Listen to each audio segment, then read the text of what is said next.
இருட்டு அறையில் முரட்டு குத்துன்னு ஒரு படம் வந்துச்சு. அதுக்கப்புறம் நேற்று ஸ்வீட்டி நாட்டி கிரேசி, சூப்பர் படம்.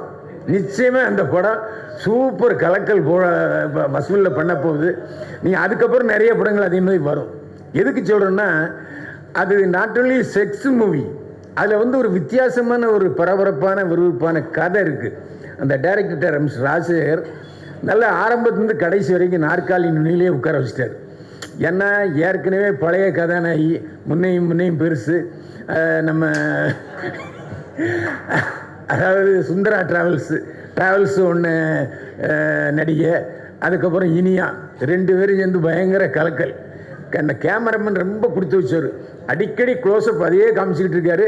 நமக்கும் பயங்கர சந்தோஷமாக இருந்தது. அது கிளைமேக்ஸ் வந்து எப்போவுமே ஆடியோ ஃபங்க்ஷன் சொன்னால் 4 பாட்டு போடுவாங்க, அதை பார்ப்போம். அதை வச்சு விமர்சனம் பண்ணலாம், ஏதாவது பேசலாம். ஆனால் இதுக்கு வழி இல்லாமல் பண்ணிட்டார் அருமைச்சவர் பால்ராஜ். நான் தான் இயக்குனர் பேரரசிட்ட கேட்டேன், எங்கள் தயாரிப்பாளர் அவரே கதாநாயகன், அவரே இயக்குனர், அவரே கதை வசனம்னு போட்டிருக்காரு, புது டி ராஜேந்திரான்னு கேட்டேன். யார்கிட்ட அவர் அசிஸ்டன்ட் டைரக்டராக வேலை செஞ்சாருன்னு கேட்டேன். தெரியல என்னன்னு சொல்லிட்டார் பேரரசு. எங்கள் யார்கிட்ட அசிஸ்டன்ட் டைரக்டர் இருந்தீங்களா? நல்ல வேலை. படிச்சுட்டு வந்துட்டார். அதாவது இல்லை, அதாவது அதுக்குன்னு ஒரு கல்லூரி இருக்குது. அந்த திரைப்பட கல்லூரியில் படிச்சிருக்காருன்னு நினைக்கிறேன். ஆனால் திரைப்பட கல்லூரியில் படித்தது வந்து ப்ராக்டிக்கல் ஆகாது. ஏன்னா நான் நிறைய தயாரிப்பாளர் கேட்கும்போது, என்ன அப்போது கேப்டன் ஆர்கே செல்வமணி அறிமுகப்படுத்தும் போது 2-3 டைரக்டர் என்ன சொன்னாங்க, என்னையா போய் படிச்சுட்டு வராங்க, அசிஸ்டன்ட் டைரக்டர் இருந்ததையா கேமரா என்ன ஷார்ட் என்னங்கிறது தெரியும்னு அப்போவே கிண்டல் அடித்த ஆட்கள்லாம் உண்டு. இவர் எந்த கல்லூரியில் படித்தாருன்னு எனக்கு தெரியலை. ஆனால் இப்போ வர்ற எல்லாருமே, அதாவது காசு வச்சுருக்கவங்க எல்லாருமே கதாநாயகன் தான். அதில் எந்த வித சந்தேகமே இல்லை. எதுக்கு இன்னொருத்தரை போட்டு ரிஸ்க் எடுக்கணும்?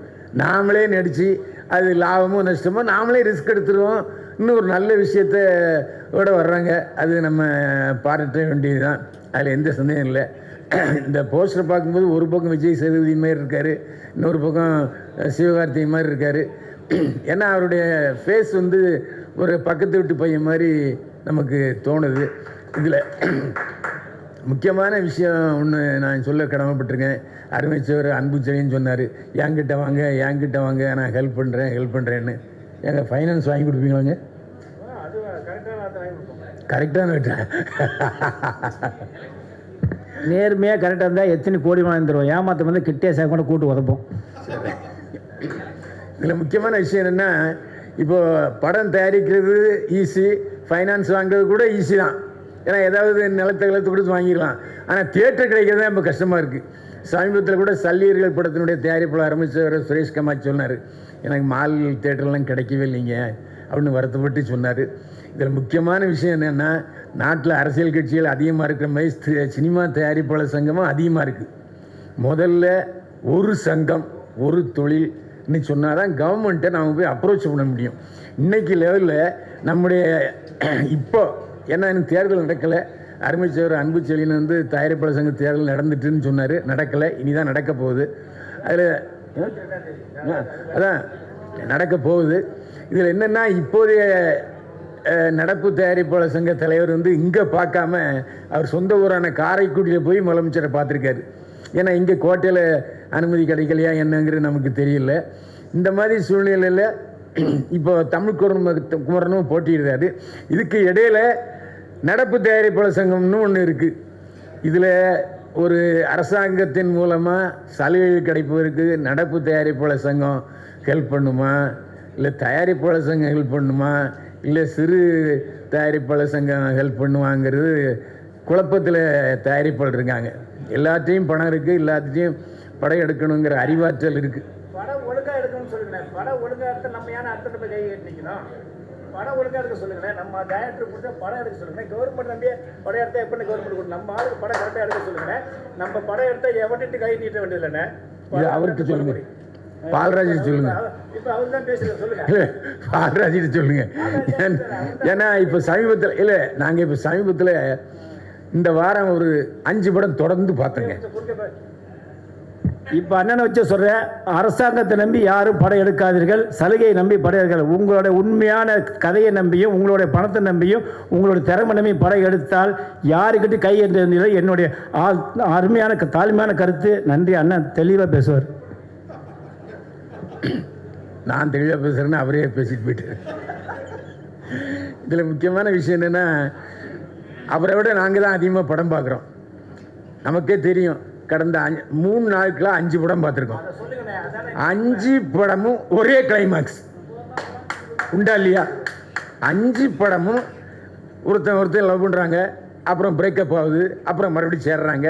கிளைமாக்ஸில் ஒரே டைலாக் தான். 3 படமும் ஒரே டைலாக். இப்படி இருந்தால் எவங்க படம் பார்ப்பான்? ஏன் ஒரு கதை கேட்கும்போது இது ஏற்கனவே வந்த மாதிரி இருக்க அந்த கதைன்னு யாருக்குமே அறிவாற்றல் இல்லைன்னு சொன்னால் அப்புறம் என்னத்தை நீங்கள் பணத்தை போட்டு படத்தை எடுக்க போகிறீங்க? எனக்கு சந்தேகமாக இருக்குது. அதான் ஒரு கோளாறு இருக்குது. ஆனால் ஒரு விஷயம் நான் இதை சொல்ல வைக்கப்படலை. இருட்டு அறையில் முரட்டு குத்துன்னு ஒரு படம் வந்துச்சு. அதுக்கப்புறம் நேற்று ஸ்வீட்டி நாட்டி கிரேசி சூப்பர் படம். நிச்சயமாக அந்த படம் சூப்பர் கலக்கல் வசூலில் பண்ண போகுது. நீங்கள் அதுக்கப்புறம் நிறைய படங்கள் அதே மாதிரி வரும். எதுக்கு சொல்கிறேன்னா, அது நாட் ஒன்லி செக்ஸ் மூவி, அதில் வந்து ஒரு வித்தியாசமான ஒரு பரபரப்பான விறுவிறுப்பான கதை இருக்குது. அந்த டைரக்டர் எம் ராஜசேகர் நல்ல ஆரம்பத்துலேருந்து கடைசி வரைக்கும் நாற்காலி நுனியிலே உட்கார வச்சிட்டார். ஏன்னா ஏற்கனவே பழைய கதாநாயகி முன்னையும் பெருசு. நம்ம அதாவது சுந்தரா ட்ராவல்ஸு ஒன்று நடிகை, அதுக்கப்புறம் இனியா, 2 பேரும் சேர்ந்து பயங்கர கலக்கல். அந்த கேமராமேன் ரொம்ப கொடுத்து வச்சார். அடிக்கடி க்ளோஸ்அப் அதையே காமிச்சிக்கிட்டு இருக்காரு. நமக்கும் பயங்கர சந்தோஷமாக இருந்தது. அது கிளைமேக்ஸ் வந்து ரொம்ப சூப்பர் கிளைமேக்ஸு. இதில் ஜனநாயகம் படம்லாம் வந்து சென்சாரில் தடைப்பட்டு போச்சு அதுன்னு சொல்கிறாங்க. சென்சாரில் அது எப்படி அப்படின்னு தெரியல. அந்த ப்ரொடியூசர் நல்லவர். ஏன்னா துணிச்சலாக கோயம்புத்தூர்லேருந்து வந்து பாலராஜன், அவர் பேர் சுரேஷ் நினைக்கிறேன், அவர் படம் எடுத்திருக்காரு. ராஜசேகர் நல்ல படம் எடுத்திருக்காரு. என்னென்னா செக்ஸு படமாக இருந்தாலும் ஒரு வித்தியாசமான கதையோடு எடுத்திருக்காங்க. வர்ற தயாரிப்பாளர்கள் வித்தியாசமான கதையோடு வாங்க. இந்த தலைப்பு ரொம்ப நல்லா இருந்தது. யாரா அந்த பையன், நான் தான் அந்த பையன். ஒருவேளை டைரக்டர், ப்ரொடியூசரு, ஹீரோ அவரே அவரை பையனாக சொல்லிக்கிட்டாரா என்னன்னு நமக்கு தெரியலை. இதுதானே இதுதானே அவரே அவரை பையன்னு சொல்லிட்டாரு. நான் தான் அந்த பையன். இந்த துணிச்சல் யாருக்குமே வராது. அந்த அடிப்படையில் அவரை நம்ம பாராட்டணும்.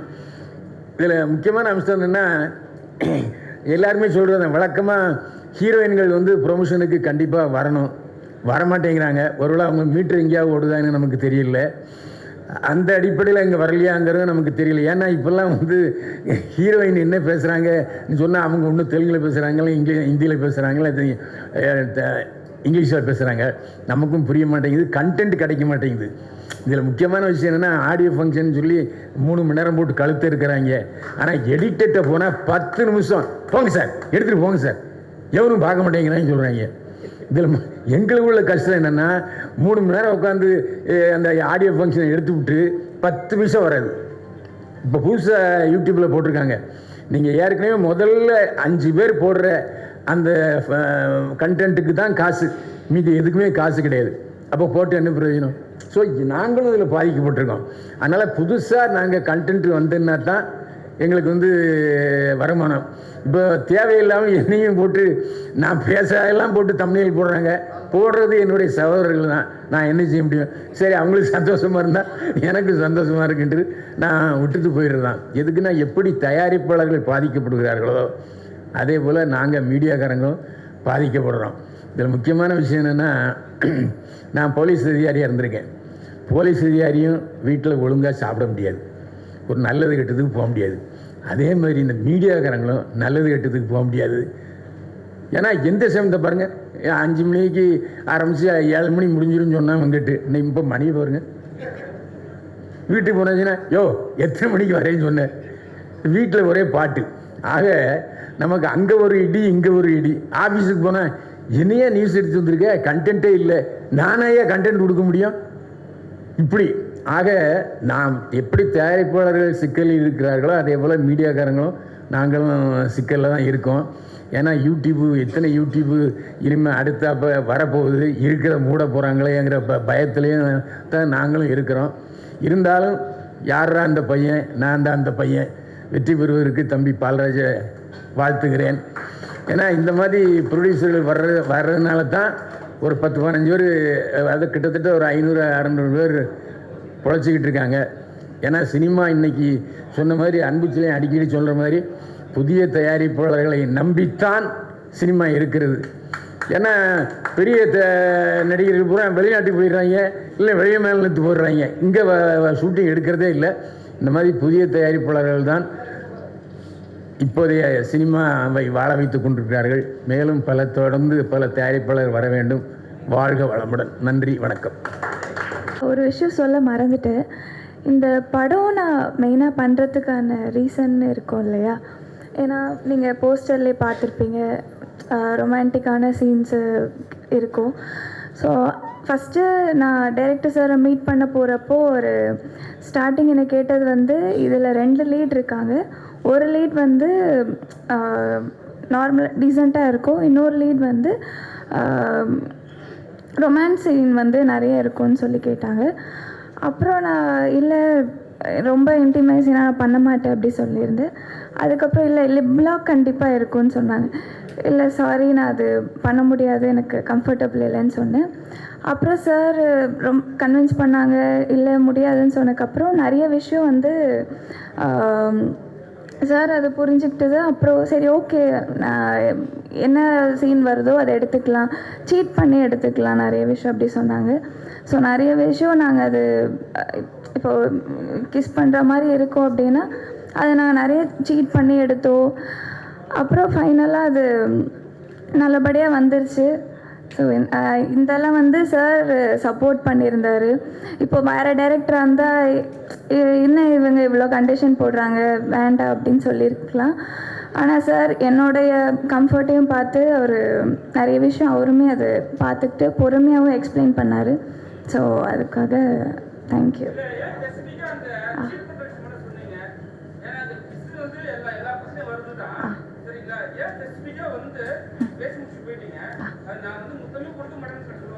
அப்படி இல்லை, இதில் வந்து அந்த காட்சி நிறைய இருக்கும்.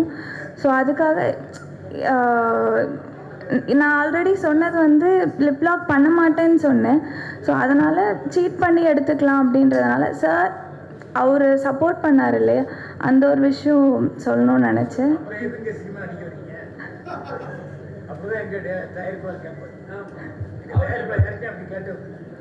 ஏன்னா அப்படியே நீங்க நினைச்சீங்கன்னா சினிமாவுக்கு வராதிங்க. ஏன் 2 போடணும்? அப்போ அந்த அந்த அது மட்டும் புரியலையா? இல்லை, டூப் போடணும்னு கிடையாது. இப்போது உண்மையாகவே இப்போ கேமராலேயுமே உண்மையாகவே பண்ணாலும் சும்மா இப்படி திரும்பி இப்படி கொடுத்தாலுமே அது பண்ணுற மாதிரி தான் இருக்கும். ஸோ அதுதான் நான் இருக்குது.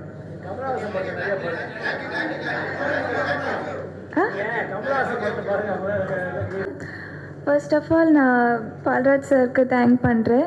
ஏன்னா என்னையும் நம்பி நான் இந்த ரோலுக்கு கரெக்டாக பர்ஃபெக்டாக நான் இதுக்கு சூட் ஆவேன் அப்படின்னு அவர் என்னை நம்பி இதில் என்னை ஆக்ட் பண்ண வச்சதுக்கு நான் ரொம்ப தேங்க் பண்ணுறேன். இந்த மூவி வந்து முக்கியமாக பேரண்ட்ஸ் வந்து பார்க்க வேண்டிய மூவின்னு தான் சொல்லலாம்.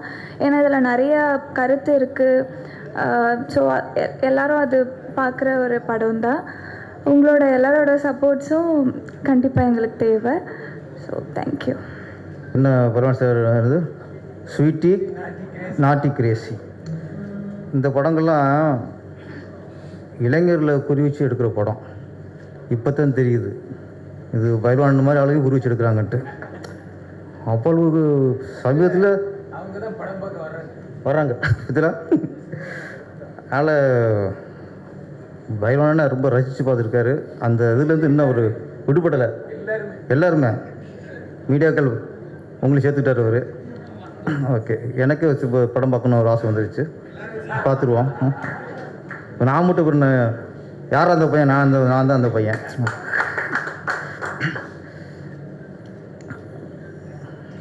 அன்பழகன் ரொம்ப ஆவேசமாக பேசினார், எல்லாத்துக்கும் நான் இருக்கேன்ட்டு. ஆமாம், சினிமா மேல உள்ள பாசம், சினிமா நல்லா இருக்கணுங்கிற ஒரு வேகம், வெரி, ஆமாம், டோன்ட் ஒரி, சினிமா நல்லா இருக்கும்.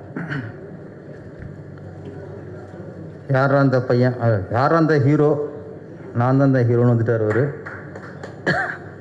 பால்ராஜ். நான் ட்ரெய்லர் பார்த்துட்டேன், ட்ரெய்லர் காட்டினார், சாங்கும் பார்த்துட்டேன்.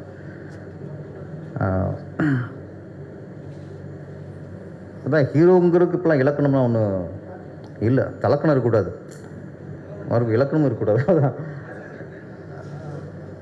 பாக்கியராஜ் சார் ஃபஸ்ட்டு புதிய வாரம் நடிக்கும்போது இயக்குனர் என் பாரதியை தவிர எல்லாருக்குமே இவரெல்லாம் ஹீரோவா அப்படின்னு தான் பார்த்தாங்க. அவர் பின்னால் பெரிய ஹீரோவா திரைக்கமரனாக உருவாகிட்டார். ரஜினி சார் அப்படி தான் பிகினிங் பார்த்து யார் கருப்பா பரட்டையா அப்படி தான் இந்த மாதிரிலாம் நடிக்க வந்துட்டாங்களான்னு தான் பேசுவாங்க. அப்போ அவர் பெரிய சூப்பர் ஸ்டார் ஆகிட்டார். அது தனுஷ், அது துள்ளுவதோ இளமை ஃபர்ஸ்ட்லாம் பார்க்கும்போது ஒரு ஹீரோவே தெரியாது, இன்றைக்கி ஒரு பெரிய ஹீரோ. அது மாதிரி ஹீரோக்கு ஒரு அழகாக இருக்கணும், சிவப்பாக இருக்கணும் அப்படிலாம் இல்லை, அந்த கதைக்கு பொருத்தமாக இருக்கணும்.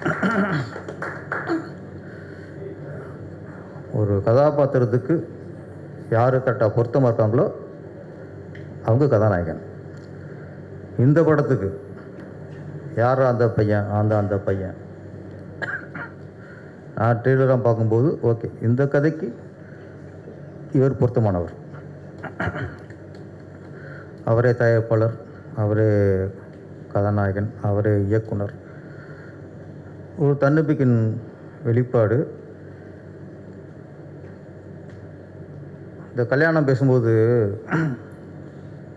பொண்ணு வீட்டில் கேட்பாங்க என்ன எதிர்பார்க்குறீங்க அப்படின்ட்டு மாப்பிள்ளை வீட்டார்கிட்ட. இப்போ மாப்பிள்ளை சைடில் பொண்ணுக்கு ஒரு 50 பவுன் போடுங்கம்பாங்க. இவங்க அவ்வளோலாம் முடியாது, ஒரு 25 பவுன் தான் போட முடியும் இருப்பாங்க. இப்படி பேசி கடைசியாக மாப்பிள்ளோட கேட்டதில் பாதியை போட்டு தான் கல்யாணம் பண்ணி வைப்பாங்க. இதே ஏன் சொல்கிறேன்னா, இந்த யாரா அந்த பையன், அந்த பையனை இந்த மாதிரி ஒரு டேர்ம்ஸ் அண்ட் கண்டிஷன் வருது, ஆனால் அது புதுசாக இருக்குது. அந்த நாட்டு சொன்னார், இதில் மாப்பிள்ளையோடைய நோக்கம் அவர் பொண்ணு வீட்டில் போய் நகை கேட்கல, பணம் கேட்கல, பொருள் கேட்கல, அவர் போட்ட ஒரே கண்டிஷன் சொல்லாமல, நான் 12 பிள்ளையோ பெற்றுவேன், எனக்கு யார் 12 பிள்ளைய பெற்று கொடுக்குறாங்களோ அவதையும் பொண்டாட்டி அப்படின்ட்டு. இந்த காலம் யார் ஒத்துக்குவா? இப்போ 1 2 பெற்றுக்களே முடிஞ்சு வச்சு கதை. 12 அதெல்லாம் ஒரு காலத்தில் இருந்துச்சு, டஜன் கணக்கில் பெற்று வளர்த்தாங்க. எப்படி பொண்ணு கிடைக்கும்?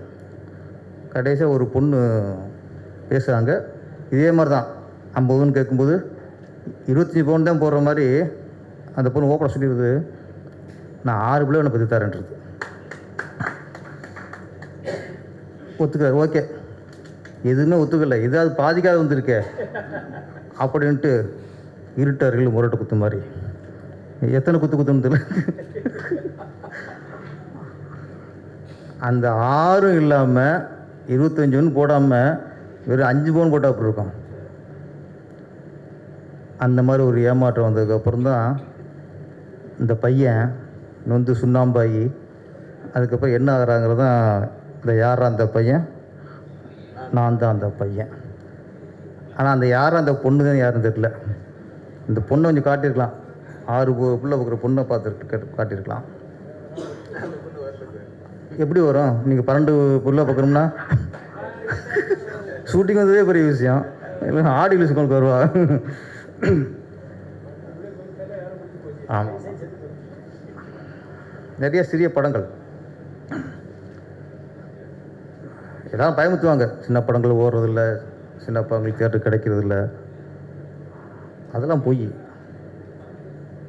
நல்ல படத்துக்கு தியேட்டர் கிடைக்கும் சார். சின்ன படங்கள் ஓடுறதில்லைங்கிறது போய் நல்ல படங்கள் ஓடும், ஓடிக்கிட்டு இருக்கு. சமீபத்தில் எத்தனை படம் சிறையை பார்க்குறோம், ஆண் பாவம் பொல்லாத பார்த்துருக்கோம். இப்போ ஜீவா சிறப்படம், ட்ரிபிள் டி, சும்மா பயமுத்துவாங்க. படத்தை படமாக எடுக்கணும், அதான் ஆசைக்கு படம் எடுக்கிறது தான் இங்கே பிரச்சனை. அங்கே தான் விபத்துலாம் உண்டாகுது. நேசித்து ஒரு தொழில் கற்றுக்கணும். சொன்னாங்க இன்ஸ்டியூட்லேருந்து நேராக வந்துட்டார் அப்படின்ட்டாங்க டைரக்டர். அது சிலர் அப்படி வருவாங்க. வண்டியத்தின் சார் இங்கே ஒர்க் பண்ணல. ஆர் சுந்தரராஜன் பெரிய சிலுவை படம்லாம் கொடுத்தாரு, அவரே யார்ட்டும் ஒர்க் பண்ணல. பாரதி ஒர்க் பண்ணார். பாரராஜா வந்து புட்டநாட்டை ஒர்க் பண்ணார், ரா சங்கரன்ட்ட ஒர்க் பண்ணார். பாரராஜா 2-3 குருலாம் இருக்காங்க. ஆமாம், அந்த அதை சொல்லிட்டேனே, அண்ணன் எக்கூட பெஸ்ட்டே இருப்பார். அது மாதிரி. ஆனால் ஒரு தொழில் தெரியுது இல்லையா, ஒரு இயக்குனருக்கு உணர்வு தெரியணும். உணர்வுபூர்வமாக ஒரு படம் எடுக்க தெரியணும். நம்ம என்ன ஃபீல் பண்ணுறோமோ அதை மக்களையும் ஃபீல் பண்ண வைக்கணும். நம்ம காமெடியாக ஒன்று எடுத்தால் அவங்க சிரிக்கணும், எமோஷன் எடுத்தால் அவங்களுக்கு எமோஷன் ஆகணும். நம்ம ஒரு ஃபீல் சோகம்னா அவங்க ஃபீல் பண்ணணும். அவன் தான் டைரக்டர். மேக்கிங்கும் அதெல்லாம் இல்லை. நம்ம என்ன நினைக்கிறோமோ அதை ஆடியன்ஸும் ஃபீல் பண்ண வைக்கணும். அது பால்ராஜ் நான் எதிர்பார்க்குறேன். ஏன்னா ட்ரெய்லர் நல்லா ஃபீலிங்காக பண்ணியிருந்தார். அப்புறம் இன்றைக்கி பாருங்கள், சிறிய படங்கள் வர்றதே பெரிய விஷயமா இருக்குது. அதுக்கு தேட்ரு கிடைக்கிறதும் பெரிய விஷயமா இருக்குது. ஆனால் இன்றைக்கி பாருங்கள், இந்த 13ஆம் தேதி 4 ரீலீஸ் படம். உயிருள்ளவரை உஷா, மின்னலே, காதலர் தினம், இன்னொன்றுனா மௌனம் பேசியது. ஆமாம், அப்போது 4 ரீலீஸ் படத்துக்கு இன்றைக்கி தேட்ரு கிடைக்குது. ஈஸியாக அவங்களுக்கு தேட்டர் கொடுக்குறாங்க. ஆனால் ஸ்ட்ரைட் படத்துக்கு போராட வேண்டியிருக்கு. அப்போ ஏற்கனவே வெற்றி அடைஞ்சு கோடிக்கணக்கில் சம்பாதிச்ச படத்துக்கு திரும்ப நீங்கள் இடம் கொடுக்குறீங்க. ஆனால் இன்றைக்கி கோடிக்கணக்கில் கொட்டி இதில் சம்பாதிக்கணும், இது ஃபோட்டோஸ் எடுக்கணும், அதுக்கு நான் தர மாட்டோம். அதுக்கு இன்றைக்கி இடம் இல்லை. இதெல்லாம் யார் கேட்குறது, யார் பொருள் கொடுக்குறது? ஒரு கட்டமைப்பு வேணும். இயக்குனர் இது தயாரிப்பாளர் சங்கத்தில் ஒரு கட்டமைப்பு வேணும். இப்போ இந்த 13ஆம் தேதி ரீலீஸ் படம், எனக்கு வெற்றி அடைஞ்ச படம், அதுக்கு ஒரு கிரேஸ் இருக்கும். இப்போ சின்ன படங்களில் வருது. அன்றைக்கி இந்த சார் 10 4 கூட பார்த்துருக்காங்க. மயிலாஞ்சின்னு ஒரு படம், நல்ல படம், நல்ல லவ் ஃபீலு. ஆனால் அந்த ரீலீஸ்குள்ள படம் இதுக்கு அந்த இது ஈர்ப்பு இருக்குமா அப்படின்னா ஒரு கேள்விக்குறியாக இருக்குது. அவங்க புலம்புறாங்க, என்ன சார் நாங்கள் போராடி 2 வருஷம் படம் எடுத்துருக்காங்க சார் படத்தை. 2 வருஷம் போராடி பார்த்து படத்தை முடித்து ரிலீஸ் பண்ண போகிறதுல நேரத்தில் பார்த்தா 4 படம் ரிலீஸ் வரும்போது அவங்க அப்செட். இப்போ அவங்க யார் காப்பாற்றுறது? அவங்களுக்கு யாராவது குரல் கொடுக்குறது? ஏற்கனவே மங்காத்தா ஓடிச்சு, படையப்பா ஓடிச்சு. இப்போ ஓடுனவங்களே திருப்பி நம்ம தேட்டர் கொடுத்து ஓட வச்சுருக்கும்போது இங்கே வாழ்வரம் பாதிக்கப்படுது. புதுசாக படம் எடுக்கிறவங்க கூட என்ன பண்ணுறதுன்னு தெரில. அப்போ ரீலீஸுங்கிறதுக்கு தனியாக ஒரு லிஸ்ட்டு வைக்கணும். இந்த டேட்டில் நீங்கள் வச்சுங்க.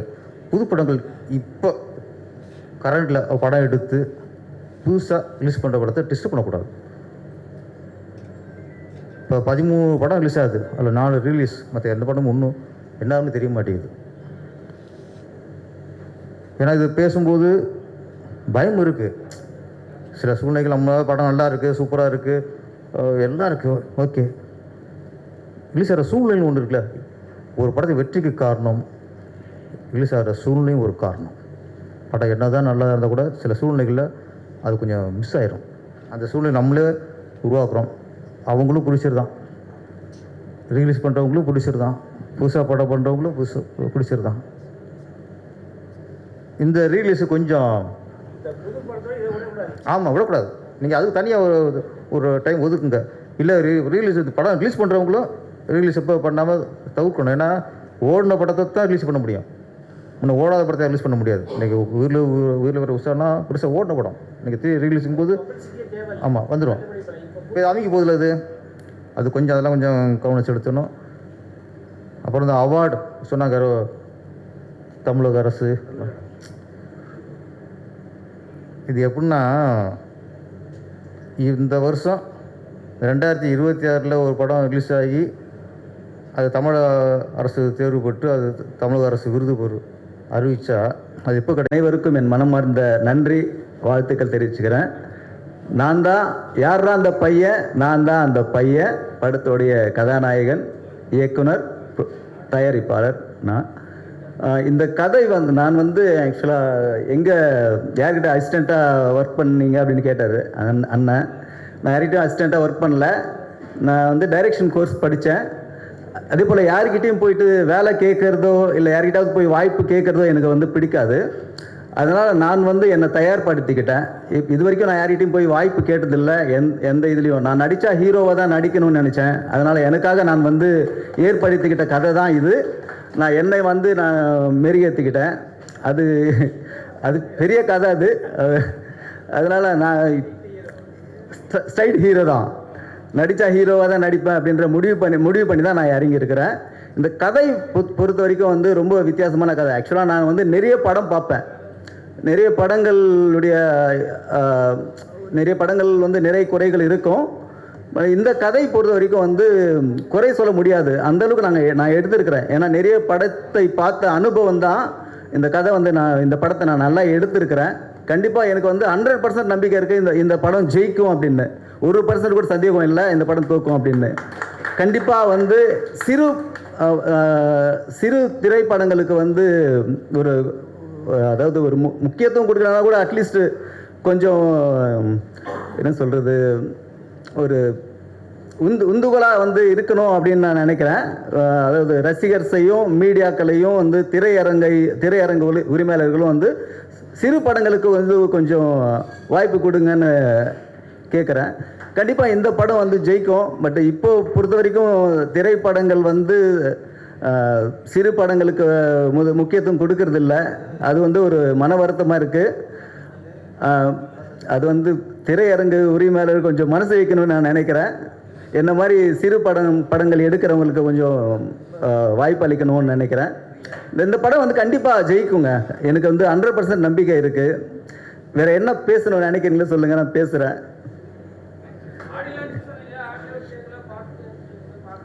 ஆக்சுவலாக ஆடியோ லான்ச்சுக்கு வர வச்சவங்களை வந்தவங்களை எல்லாரையும் வாழ்த்துறேன். பட் இது நாங்கள் ஸ்க்ரீன் பண்ணல, இது ஸ்ட்ரைட்டாக யூடியூப் சேனலில் நாங்கள் இந்த ஆடியோவும் ட்ரைலரும் ரிலீஸ் பண்ணுறோம் ஸ்ட்ரைட்டாக. அதுதான். வேறு ஏதாவது கேட்கணும்னு நினைக்கிறீங்களா சார்? பிஆர் ப்ரொடக்ஷன்ஸ் பால்ராஜ் அப்படின்ற யூடியூப் சேனலில் ரிலீஸ் பண்ணுறோம் சார். இந்த இது என்னுடைய ஓன் பேனரில் தான் இந்த படத்தையும் நான் ரிலீஸ் பண்ண போகிறேன். பிஆர் ப்ரொடக்ஷன்ஸ் தான் தமிழ்நாடு ஃபுல்லாக ரிலீஸ் ஆக போகுது. மார்ச் 6 இந்த படம் ரிலீஸு. பிஆர் ப்ரொடக்ஷன்ஸ் தமிழ்நாடு ஃபுல்லாக ரிலீஸ் ஆகும். வேறு ஏதாவது கேட்க விரும்புகிறீங்களா? நன்றி, வணக்கம்.